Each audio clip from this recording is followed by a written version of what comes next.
Hello नमस्कार प्यारे विद्यार्थियों, एक बार पुनः स्वागत है आपका प्रव्या एकेडमी के इस डिजिटल मंच पर। कैसे हैं आप सब लोग? उम्मीद करता हूं कि आप सब लोग स्वस्थ होंगे और मस्त होंगे और धुआंधार पढ़ाई कर रहे होंगे। तो जैसा कि आपको पता है, हम पढ़ रहे हैं फिजिक्स, और फिजिक्स में हमारा जो चैप्टर चल रहा है प्रकाश का परावर्तन और उसका अपवर्तन। तो परावर्तन के बारे में हम लोग काफ़ी सारी बातें जो है वो कर चुके हैं। आज हम उसी बातों को आगे बढ़ाने वाले हैं। तो जैसा कि आपको पता है, फिजिक्स का सबसे इम्पोर्टेंट और सबसे सरल भी कह सकते हैं और सबसे ज़्यादा नंबर दिलाने वाला चैप्टर है। तो आप अपने सारे दोस्तों के साथ इस वीडियो को शेयर कर दें ताकि वो भी पढ़ लें। और अपन स्टार्ट करते हैं हमारे प्रकाश का परावर्तन। देखिए, हम बात कर रहे हैं प्रकाश के परावर्तन की। तो प्रकाश का परावर्तन जो है ना, वो हम पढ़ने वाले हैं। वैसे समतल दर्पण में तो आप लोगों ने पढ़ा है कैसे किस तरह से होता है, लेकिन हम यहाँ पर पढ़ेंगे गोलीय दर्पण के अंदर। तो गोलीय दर्पण के अंदर किस तरह से प्रकाश का परावर्तन होता है। तो आपको ये भी कल पिछली वाली क्लास में हमने बताया था कि गोलीय दर्पण जो है वो दो टाइप के हैं। एक तो है हमारा उत्तल दर्पण और एक है हमारा अवतल दर्पण। ठीक है, तो भाई देखो, अगर अपन बात करें कि प्रकाश का जो है वो परावर्तन होता किस तरह से है, तो हमें यहाँ पर पढ़ना है कि प्रतिबिंब कैसे बन रहे हैं। ठीक है, तो देखो हम पढ़ेंगे गोलीय दर्पण से क्या बनना, प्रतिबिंब बनना। प्रतिबिंब बनना, प्रतिबिंब बनना। कल हमने बात करी थी, एक हमारे पास नाम आएगा बिंब और एक नाम आएगा प्रतिबिंब। तो बिंब तो वो है जो जिसका आप प्रतिबिंब बना रहे हो, जो वस्तु है उसे हम कहते हैं बिंब, और उसका जो प्रतिबिंब बनेगा वो आपका प्रतिबिंब है। ठीक है, अब अपन बात करते हैं गोलीय दर्पण से प्रतिबिंब कैसे बनता है। तो गोलीय दर्पण से प्रतिबिंब बनाने से पहले आपको ये पता होना चाहिए कि जो हमारे पास उत्तल और अवतल दर्पण है, उनमें से मतलब किस तरह से प्रकाश की किरणें आती है और जाती है। देखो भाई, एक बात तो है कि जैसे मान लो यहाँ पर कोई वस्तु है, ये मान लो कोई वस्तु है, ये मान लो वस्तु क्या, ये तुम हो, ये हो तुम। तो तुम्हारा प्रतिबिंब आपका कांच में बनाना है, तो यहाँ दर्पण के अंदर बनाना है।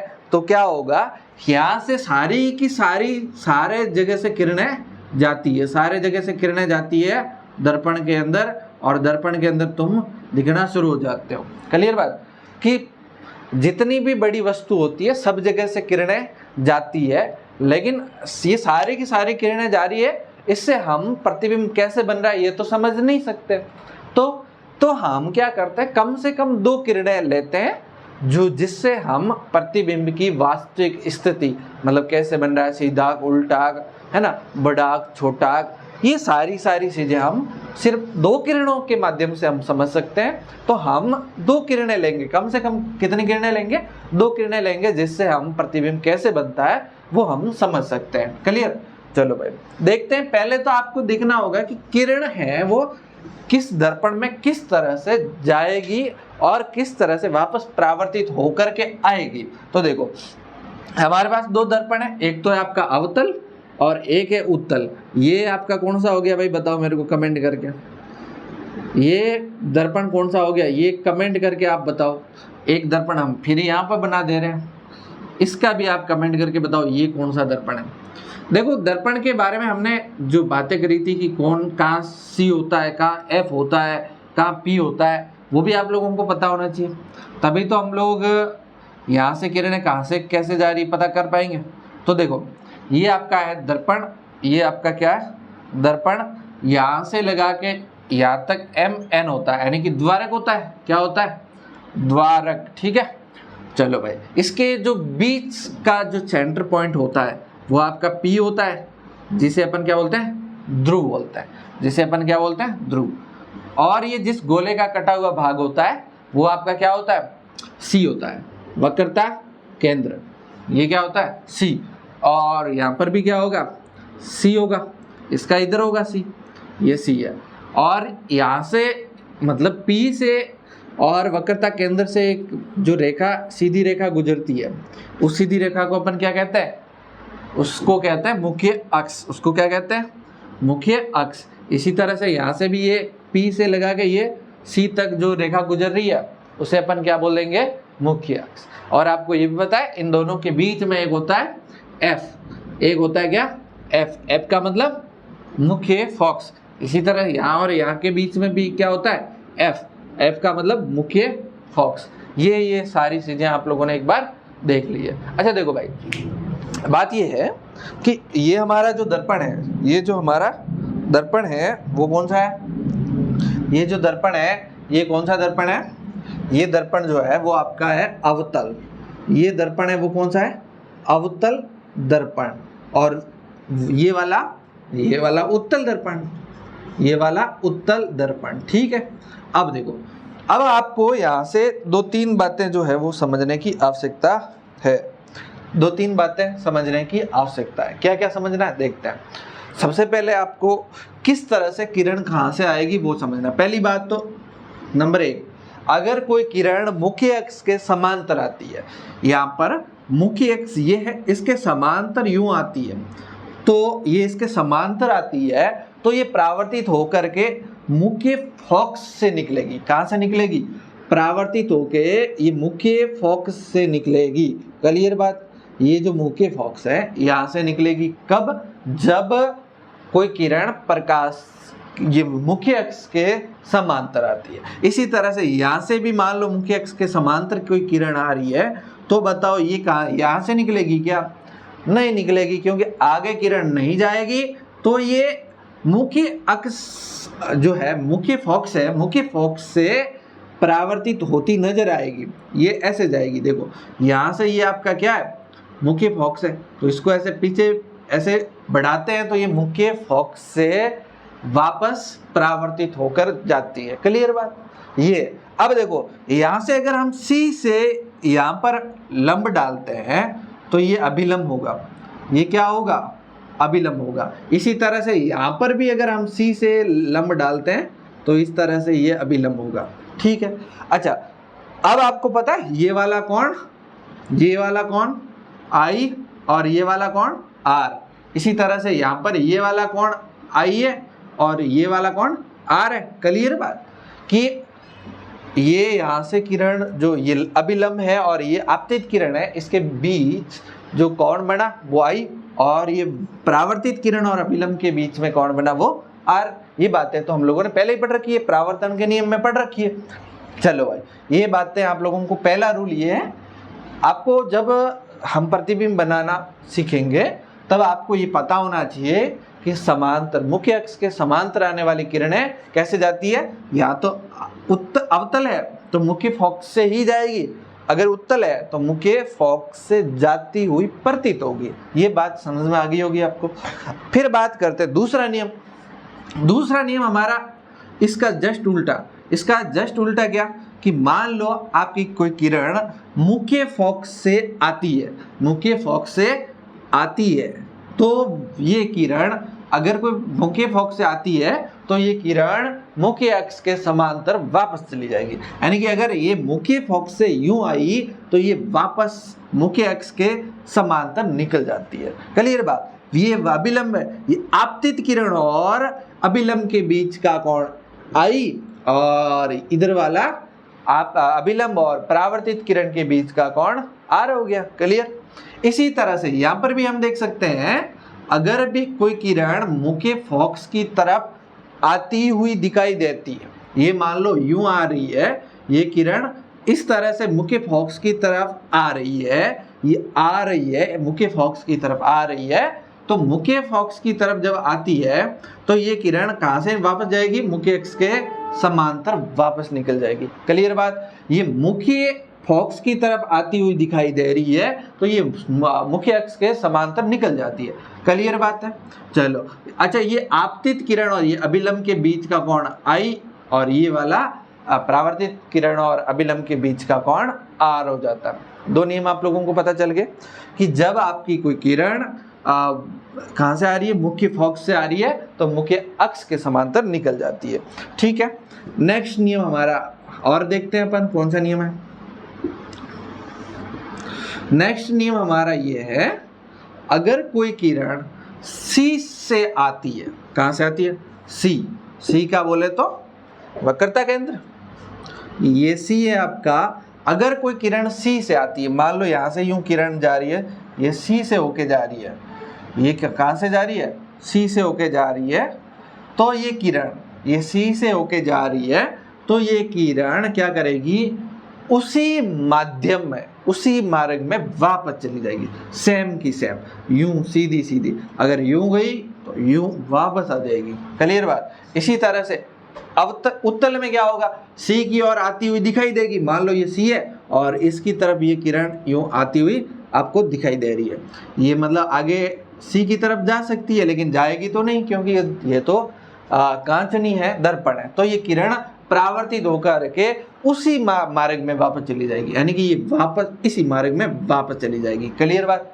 3 रूल हो गए, आपको पता चल गया, 3 रूल आपको समझ में आ गए, ठीक है ना।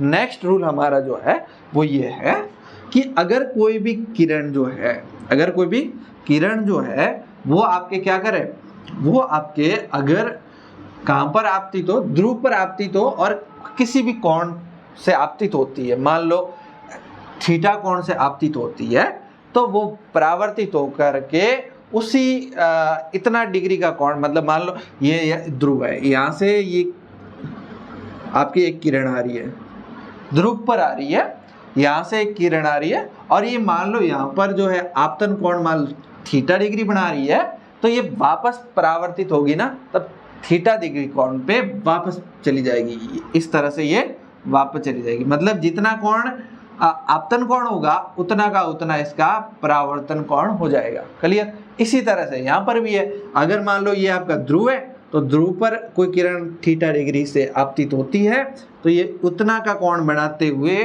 परावर्तित हो जाएगी, तो यहाँ पर भी कोण कितना बनाएगी, थीटा डिग्री का। क्लियर बात। तो इस तरह से ये हमारे पास जो है किस तरह से किरण आती है और किस तरह से वापस जाती है, उसके 4 रूल थे, वो आप लोगों ने अगर सही से सीख लिए तो आप प्रतिबिंब बनाना तो आप आराम से सीख जाओगे। आपको कभी बोर्ड एग्जाम में हमेशा पूछा जाता है कि कोई वस्तु यहाँ पर रखी हुई है, यहाँ पर रखी हुई है, तो आप इसका प्रतिबिंब बताओ कहाँ बनेगा, कैसे बनेगा, ये रेखा चित्र आपको बनाना होता है। तो ये आप अगर ये सीख लिए ना तो आपको रटने की आवश्यकता नहीं पड़ेगी, आप आराम से बना लोगे। क्लियर बात, ठीक है ना। तो ये हम लोगों ने देख लिया, क्लियर है ना। अब हम प्रतिबिंब बनाएंगे। सबसे पहले प्रतिबिंब बनाएंगे हम किसमें भैया, अवतल दर्पण के अंदर बना देते हैं। किसके अंदर, अवतल दर्पण के अंदर। ये अवतल दर्पण है हमारा, तो यहाँ पर हम लोग बना देते हैं प्रतिबिंब। तो यहाँ पर हम वापस क्या बनाएंगे, प्रतिबिंब बनाएंगे। ये दर्पण तो हमारे रहने देते हैं, तो अवतल दर्पण के अंदर हम बनाएंगे प्रतिबिंब। वापस आपको क्या करना, इस तरह का एक दर्पण बनाना, ये P है और यहाँ पर आपका C होगा और यहाँ पर आपका F होगा। F का मतलब मुख्य फोकस। इस तरह से ये आपका दर्पण बना दिया, ठीक है। अब आपको जो आपका अवतल दर्पण है, किस में पढ़ेंगे अपन, अवतल दर्पण के अंदर प्रतिबिंब बनाना सीखने वाले हैं। कौन से दर्पण में, अवतल दर्पण के अंदर, ठीक है। अच्छा देखो, अवतल दर्पण में हमारे को 6 टाइप के प्रतिबिंब बनाएंगे। 6 टाइप के मतलब वस्तु को हम कहाँ रखते हैं तो कैसे कैसे प्रतिबिंब बनते हैं, ठीक है। तो सबसे पहले अगर हम लोग वस्तु को रखते हैं अनंत पे, वस्तु को कहाँ पर रखते हैं, अनंत। मान लो जैसे मान लो सूर्य है, तो सूर्य अनंत पे, तारे हैं ये बहुत दूर है, तो उसको अपन क्या माने, अनंत पे रखते हैं। तो भाई क्या होगा, तो अनंत पे जो किरणें आएगी प्रकाश की, उसको हम मुख्य अक्ष के समांतर मानेंगे। तो ये देखो, ये मुख्य अक्ष के क्या आ रही है, समांतर किरण आ रही है। इसी तरह से 2 किरणें लेनी है, मुख्य ज्यादा अपन को लेने की आवश्यकता नहीं है। ये मान लो मुख्य अक्ष के समांतर 2 किरणें आ रही है। अच्छा बताओ, अब ये वापस कहाँ पर जाएगी, वापस कहाँ पर जाएगी, तो ये मुख्य फोकस से वापस जाएगी। तो ये यहाँ से मुख्य फोकस से वापस जाएगी, तो ये आपका मुख्य फोकस है, यहाँ से आपकी वापस जा रही किरणें, ठीक है। अच्छा देखो, प्रतिबिंब जो है वो बनेगा कहाँ पर, जहाँ पर ये दोनों रेखाएं एक दूसरे को प्रतिच्छेद करेंगी। तो बताओ, ये रेखाएं एक दूसरे को कहाँ पर प्रतिच्छेद कर रही है, ये मुख्य फोकस पर ही प्रतिच्छेद कर रही है। कहाँ पर प्रतिच्छेद कर रही है, मुख्य फोकस पर ही आप क्या प्रतिच्छेद कर रही है।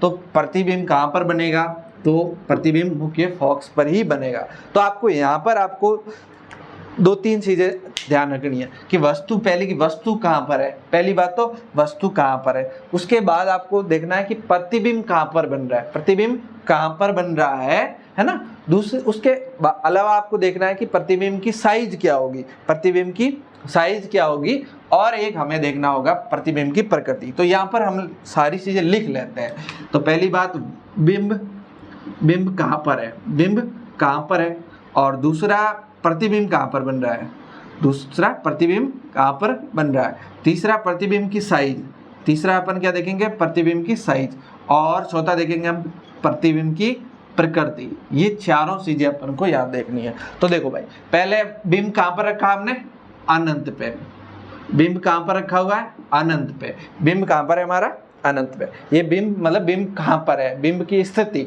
और प्रतिबिंब की स्थिति। अब बताओ प्रतिबिंब कहाँ पर बन रहा है, प्रतिबिंब बन रहा है एफ पर, प्रतिबिंब कहाँ पर बना आपका, एफ पर, मतलब मुख्य फोकस पर। अच्छा बताओ साइज क्या है भाई, दूर वस्तु सूर्य तो बहुत बड़ा होता है, लेकिन अब ये यहाँ पर बन रहा है और ये साइज बहुत छोटी है, अत्यंत छोटी। साइज क्या हो जाएगी, अत्यंत छोटी साइज है इसकी, अत्यंत छोटी साइज, बहुत छोटा सा, बिंदु के समान कह सकते हैं अपन, तो बहुत छोटा सा। और ये प्रतिबिंब जो होगा, इसकी प्रकृति जो होगी ना, ये वास्तविक प्रतिबिंब होगा, वास्तविक। और जो वास्तविक प्रतिबिंब होता है ना, वो हमेशा उल्टे होते हैं,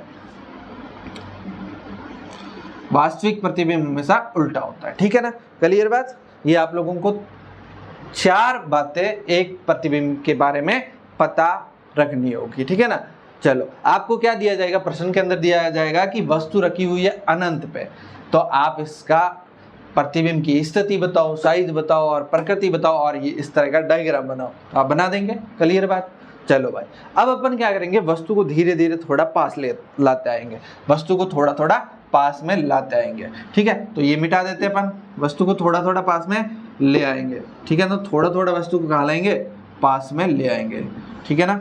चलो भाई देखो, अब हम ये मिटा देते हैं। अब हमें वस्तु को कहाँ पर रखना है, वस्तु को रखना है हमें कहाँ पर, सी से परे, सी से परे यानी कि सी से इधर। तो हम लिख लेते हैं सी से परे, सी से दूर रखना है, ठीक है। तो चलो हमने मान लो यहाँ पर वस्तु को रखा, ये हमारी कोई वस्तु है यानी कि बिंब है। इसको हम वैसे ए और बी लिख सकते हैं, ए बी लिख सकते हैं, या फिर इसको ऐसे भी लिख सकते हैं, कैसे भी लिखो कोई दिक्कत नहीं है। ये आपका है प्रतिबिंब, बिंब, ठीक है। अब इसकी एक किरण आप यहाँ से लो, ये मुख्य अक्ष के समांतर आ रही है। अच्छा, जो मुख्य अक्ष के समांतर किरण आती है वो कहाँ से जाएगी, वो कहाँ से जाएगी, तो ये मुख्य फोकस से जाएगी, क्लियर बात। ये तो आपको पता है, ये मुख्य फोकस से वापस जाएगी, ठीक है भाई। मुख्य फोकस से जा रही है तो जाने दो, कोई दिक्कत नहीं। अच्छा, अब आप कोई भी इसकी किरण को आप मान लो कहीं से भी निकाल लो, जैसे मान लो ये सी से निकाले हम, तो क्या होगा, देखो ये सी से कोई किरण गई तो ये वापस कहाँ से जाएगी, मेरे को बताओ। कोई भी किरण कहाँ से गई, सी से गई, तो वापस कहाँ से जाएगी, सी से ही तो जाएगी। तो वापस कहाँ से जाएगी, उसी मार्ग में वापस चली जाएगी। यानी कि जब कोई किरण परावर्तित होने के बाद दो किरणें आपस में जहाँ प्रतिच्छेद करेगी, जहाँ कहाँ पर क्या करेगी, प्रतिच्छेद करेगी, वहाँ पर आपका क्या बनेगा, प्रतिबिंब बनेगा। तो ये यहाँ पर प्रतिच्छेद करती है, तो यहाँ से ये वाला आपका, यहाँ से ये वाला आपका क्या है, प्रतिबिंब। इसको क्या लेगा, ए डैश और बी डैश से लिख लेते हैं, ये आपका प्रतिबिंब बन गया, क्लियर बात। अच्छा, अब देखो प्रतिबिंब बना कहाँ पर, प्रतिबिंब की स्थिति बता सकते हो, तो बता सकते हैं सी और एफ के बीच, सी मतलब वक्रता केंद्र और एफ के बीच में आपका प्रतिबिंब, सी व एफ के बीच में आपका क्या बन गया, सी और एफ के बीच में आपका प्रतिबिंब बन गया, क्लियर बात। अच्छा देखो साइज क्या है, ये इतना बड़ा था लेकिन प्रतिबिंब थोड़ा छोटा बना, तो इसकी साइज जो है वो छोटी है, मतलब बहुत छोटी नहीं है लेकिन क्या है, साइज इसकी छोटी है, यानी कि प्रतिबिंब क्या बना, इस बिंब से छोटा बना, बिंब से क्या बना, छोटा बना। और ये होता कैसा है, वास्तविक होता है, वास्तविक और उल्टा, वास्तविक और उल्टा, ये उल्टा बन रहा है, इसके नीचे की तरफ बन रहा है उल्टा है, और उल्टा होता है प्रतिबिंब वास्तविक होता है। अगर सीधा प्रतिबिंब होता तो आभासी प्रतिबिंब होता। क्लियर बात? चलो भाई, ये दो जगह अपने वस्तु को रखा और पता कर लिया कि प्रतिबिंब बनता कहाँ है। अब अपन देखते हैं तीसरी जगह पे रखते हैं। अब वस्तु को और नजदीक लाए, कहाँ पर ले आए? वस्तु को और नजदीक ले आए, कहाँ पर ले आए? मान लो हम वस्तु को ले आते हैं सी पर। वस्तु को कहाँ ले आते हैं? सी पर ले आते हैं। वस्तु को कहाँ ले आते हैं? सी पर ले आते हैं। ये आपका F है, ये आपका C है। अगर हम लोगों ने वस्तु को कहाँ पर रखा? C पर रखे हैं, तो ये यहाँ पर पूरा चेंज कर लेते हैं। वस्तु कहाँ पर? C पर। ठीक है, वस्तु को कहाँ पर रखा हम लोगों ने? C पर रखा, C पर। ठीक है, C पर का मतलब वक्रता केंद्र पर। चलो भाई, कैसे? देखो, ये आपकी वस्तु होगी, वस्तु होगी। अब यहाँ से क्या करो आप, ये वही ए बी लिखना है आपको। यहाँ से ये किरण यूं गई, ठीक है, मुख्य अक्ष के समांतर किरण गई, तो मुख्य अक्ष के समांतर किरण गई तो कहाँ से निकलेगी वापस? तो ये F से निकलेगी। आपको ये भी पता है कहाँ से निकलेगी? F से निकलेगी। तो ये F से वापस निकल गई। क्लियर बात? दूसरी किरण अगर हम कहीं से भी डाल दें, मान लो हम कहाँ से डाल रहे हैं? F से डाल दें। ये आपका F है, तो ये हम लोगों ने F से किरण गई। ये किरण अगर F से गई तो आप मेरे को बता सकते हो वापस कहाँ से जाएगी? अगर कोई किरण F से जा रही है, यानी कि मुख्य फोकस से जा रही है, तो वो किरण कहाँ से वापस जाएगी?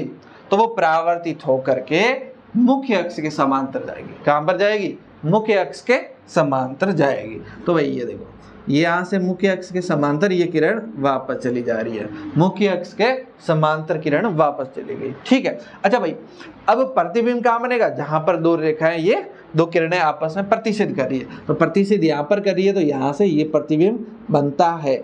ठीक है, ये इसका उल्टा प्रतिबिंब यहाँ पर बन जाता है। तो बताओ, वस्तु को हमने कहाँ पर रखा हुआ है? वस्तु को हमने कहाँ पर रखा हुआ है? बिंब को कहाँ पर रखा हुआ है? सी पर रखा हुआ है। तो सी पर रखा है, प्रतिबिंब कहाँ पर बन रहा है? प्रतिबिंब कहाँ पर बन रहा है भाई? प्रतिबिंब भी तो सी पर ही तो बन रहा है। कहाँ पर बन रहा है? सी पर बन रहा है। तो प्रतिबिंब की स्थिति सी पर, और साइज जो सी पर बन रहा है, प्रतिबिंब की साइज बराबर होती है। जितनी वस्तु होती है उतनी के उतनी साइज में आपका प्रतिबिंब बनेगा, समान रहेगी। साइज क्या रहेगी? समान रहेगी। जितनी बड़ी आप वस्तु लोगे और सी पर रखोगे, उतना का उतना बड़ा आपका क्या प्रतिबिंब बन जाएगा। क्लियर बात? अच्छा, प्रकृति उल्टा बन रहा है, ऐसे उल्टा बन रहा है ना, उल्टा उल्टा और क्या हो जाएगा? वास्तविक। उल्टा है तो वास्तविक हो जाएगा। क्लियर बात?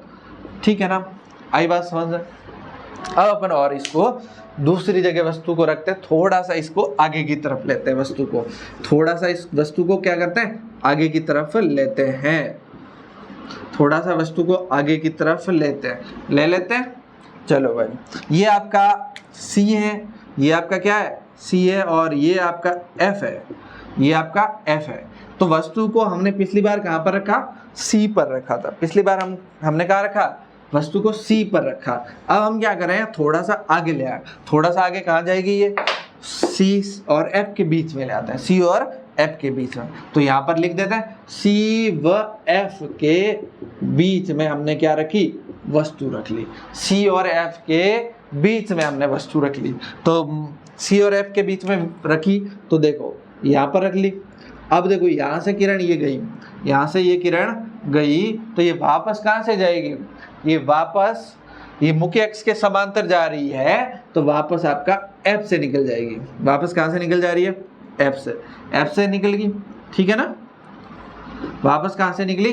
F से निकल गई। ठीक है, अगर हम लोग दूसरी किरण कहीं से भी डाल सकते हैं। मान लो हम लोगों ने डाल दी F से, तो ये मान लो F से डाली, ये क्या किया हमने?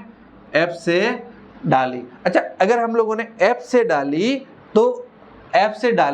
तो बताओ ये किरण वापस कहाँ से जाएगी? किरण वापस कहाँ से जाएगी आपकी? तो सीधा सा मुख्य अक्ष के समांतर जाएगी। तो ये देखो, यहाँ से ये किरण है, अगर हम लोग इसको ऐसे करते हैं तो ये मुख्य अक्ष के समांतर निकल जा रही है, मुख्य अक्ष के समांतर निकल जाती है। और जहाँ पर ये प्रतिच्छेद करती है, वो आपका क्या होगा? वहां पर आपका बनेगा प्रतिबिंब। तो तो ये वैसे यहाँ मान लो सी है आपका, तो ये सी से प्रतिबिंब जो है वो आपका थोड़ा परे बनेगा। प्रतिबिंब कहाँ बनेगा? सी से परे बन जाएगा। प्रतिबिंब कहाँ पर बनेगा? सी से परे। सी से परे बन रहा है प्रतिबिंब। कहाँ पर बनेगा? सी से परे। सी से मतलब थोड़ा इधर बनेगा, ठीक है ना। सी से परे प्रतिबिंब बन जाएगा। और कैसा होगा? बड़ा होगा। प्रतिबिंब कैसा होगा? बड़ा बनेगा, यानी कि वस्तु छोटी होगी लेकिन आपका प्रतिबिंब बड़ा होगा, या इसको बोलते हैं विवर्धित। विवर्धित प्रतिबिंब कैसा बनेगा? विवर्धित। और प्रकृति, प्रकृति तो दिख ही रहा है, उल्टा। उल्टा है तो वास्तविक। उल्टा है तो क्या है भैया? वास्तविक है। उल्टा है तो क्या है? वास्तविक है। ठीक बात। चलो ये अब वस्तु को अपन और थोड़ी आगे लाते हैं, और अपन कहाँ ले आए? अब अपन वस्तु को ले आते हैं सी और एफ के बीच में तो रख ही लिया। अब वस्तु को अपन कहाँ ले आएंगे? एफ पर ले आएंगे। वस्तु को कहाँ पर ले आएंगे? एफ पर ले आएंगे। वस्तु को कहाँ पर ले आए? एफ पर। वस्तु को कहाँ ले आए? वस्तु को ले आए एफ पर। वस्तु को कहाँ ले आए? एफ पर। एफ पर। एफ पर मतलब मुख्य फोकस पर अगर हम वस्तु को लाते हैं तो क्या होगा? तो ये मान लो आपका एफ है, तो यहाँ पर हमने रखी वस्तु, ठीक है। वस्तु को हमने कहाँ रखा? एफ पर रखा। तो देखो भाई एफ पर रखा तो ये किरण यहाँ गई। अब ये किरण कहाँ से वापस जाएगी? मुख्य अक्ष के समांतर गई। मान लो यहाँ पर है आपका सी, तो ये कहाँ से जाएगी? ये यहाँ से जाएगी, ये वाले एफ से जाएगी। कहाँ से जाएगी? एफ से। गई कि नहीं गई? एफ से जाएगी। कहाँ से जाएगी? एफ से जाएगी। ठीक बात। अच्छा अब दूसरी किरण अपन कहाँ से भी डाल सकते हैं। कहाँ से डालें? अब हमारे पास जैसे हम किरणें हमें कैसे, जिससे हमारे को आसानी से प्रतिबिंब मिल सके, वैसी डालनी है। तो देखो हम यहाँ पर इसको यहाँ से यहाँ पर भी डाल सकते हैं। ये थीटा कोण पे अगर आपका थीटा कोण पर अगर ये आपका किरण आपतित होती है, किरण आपतित होती है तो थीटा कोण पे ही परावर्तित हो जाएगी। थीटा कोण पे ही परावर्तित हो जाएगी। तो यहाँ से ये थीटा कोण पे परावर्तित होगी, मतलब इतना का इतना कोण बना के वापस जा रही है। अब देखो अब इसमें कहानी ये है कि ये दोनों किरणें लगभग समांतर जा रही है। दोनों किरणें लगभग समांतर जा रही है, तो ये मिलेगी लेकिन पता नहीं बहुत अनंत पे मिलेगी। तो अनंत पे मिलेगी तो प्रतिबिंब जो है वो कहाँ पर बनेगा? अनंत पे बनेगा। ठीक है, तो प्रतिबिंब कहाँ पर बनेगा? अनंत पे बनेगा। अनंत पे बनेगा और कितना? बहुत बड़ा बनेगा। और क्या बनेगा? बहुत बड़ा बनेगा। पता नहीं कहाँ जाके मिलेगी, तो प्रतिबिंब हो जाएगा बहुत बड़ा, बहुत बड़ा या बहुत अत्यधिक विवर्धित प्रतिबिंब बनेगा। अच्छा मेरे को बता सकते प्रकृति क्या होगी इसकी फिर? तो देखो प्रकृति एक बात तो क्लियर होगी, ये मिलेगी तो इस मुख्य अक्ष के नीचे। इसका मतलब प्रकृति क्या? उल्टा प्रतिबिंब बनेगा। इसका मतलब कैसा प्रतिबिंब बनेगा? उल्टा। तो उल्टा होगा तो वास्तविक होगा। उल्टा होगा तो क्या होगा बेटा? वास्तविक होगा। उल्टा होगा तो क्या होगा? वास्तविक होगा। आई बात समझ में? ये अब एक लास्ट हमारा जो है वस्तु को और आगे अपन रखें, कहाँ रखें? एफ और पी के बीच में रख लो। वस्तु को एफ और पी पर रखते हैं तो क्या होता है देखते हैं। एफ और पी पर रखेंगे वस्तु को तो क्या होगा? तो क्या होगा देखते हैं। तो एफ और पी पर रखते हैं वस्तु को, एफ और पी के बीच में है ना, एफ और पी के बीच में। एफ और पी के बीच में अपन अगर वस्तु को रखते हैं तो क्या होता है? तो यहाँ पर अपन पहले लिख लेते हैं एफ और पी के बीच में। एफ और पी के बीच में लिखते हैं। एफ और पी के बीच में, एफ व पी के बीच में वस्तु को हम कहाँ रखें? एफ और पी के बीच में रखें तो क्या होगा बताओ भाई? तो देख लेते हैं क्या होगा भाई। यहाँ पर हमने मान लो ये रख ली वस्तु, ये वस्तु है। ए और बी ऐसे आप जब डायग्राम बनाओगे तो सारी चीज़ें दर्शानी होगी। हम तो समझने की कोशिश कर रहे हैं तो सारी चीज़ें नहीं दर्शाएं तो भी चल जाएगा। ये देखो यहाँ से ये किरण गई तो ये वापस कहाँ से जाएगी? एफ से जाएगी। कहाँ से जाएगी? एफ से जाएगी। तो ठीक है भाई, एफ से जा रही है तो जाने दो, ये एफ से वापस गई। ओके, अब अपन कोई भी किरण को अगर हम लोग यहाँ पर डालते हैं, कैसे भी डाल दें, यहाँ पर इतना कोण बनते हुए डालें तो ये इतना का इतना कोण बनाते हुए, इतना का इतना कोण बनाते हुए क्या हो जाएगी, वापस निकल जाएगी। तो ये मान लो थीटा कोण था, तो यहाँ पर भी थीटा कोण बनाते हुए वापस निकल जाएगी, वापस निकली थीटा कोण बनाते हुए।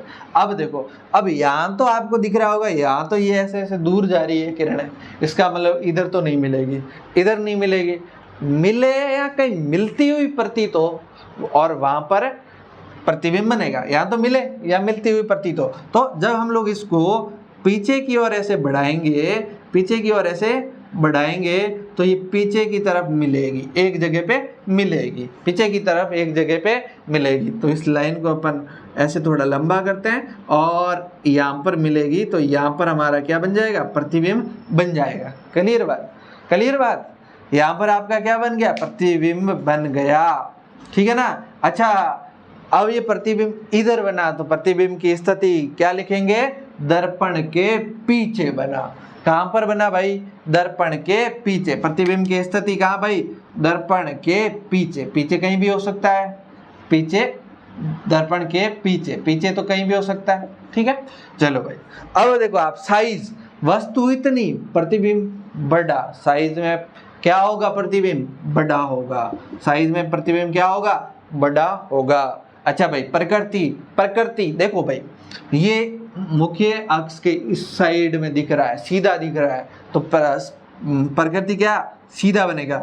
अरे अरे, सीधा होगा तो क्या होगा, वास्तविक, सीधा होगा तो वास्तविक की आभासी, ये बताओ मेरे को। सीधा होगा तो, सीधा होगा तो वास्तविक होगा कि आभासी होगा, ये बताओ मेरे को, बताओ भाई। सीधा होगा तो वास्तविक होगा कि आभासी होगा, बताओ। सीधा होगा तो क्या हो जाएगा, आभासी हो जाएगा। क्या हो जाएगा, आभासी।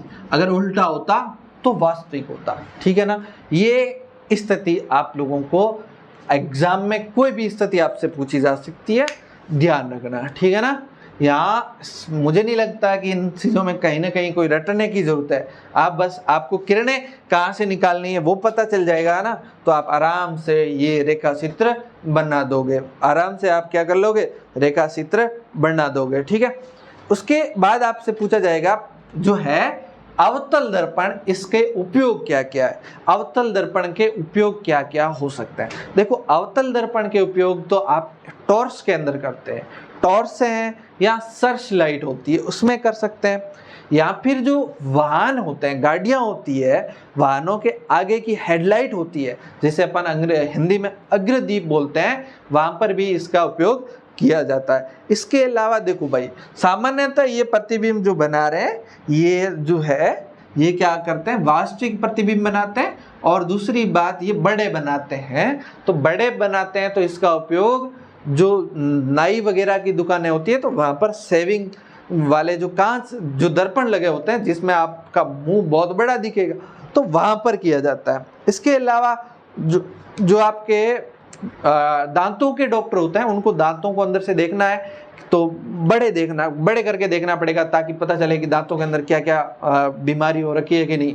तो डॉक्टर, दंत विशेषज्ञ जो है, वो दांतों के डॉक्टर इसका उपयोग करते हैं। इसके अलावा एक इसका उपयोग जो है वो सौर भट्टी में किया जाता है, क्योंकि आपको मैंने बताया सौर भट्टी में इसलिए करते हैं, सौर भट्टी को चुनिए कि सूर्य की दूर से किरणें आती है ना, उनको क्या करता है, ये एक जगह इकट्ठा करता है, एक बिंदु पर इकट्ठा करता है, जिससे सारे की सारी ऊर्जा वहाँ एकत्रित होती है, जिससे वो भट्टियाँ जलती है, यानी कि वहाँ पर जो भी गर्म करना होता है उनको गर्म किया जा सकता है। तो इसलिए इसका उपयोग किसमें किया जाता है, सौर भट्टियों के अंदर किया जाता है।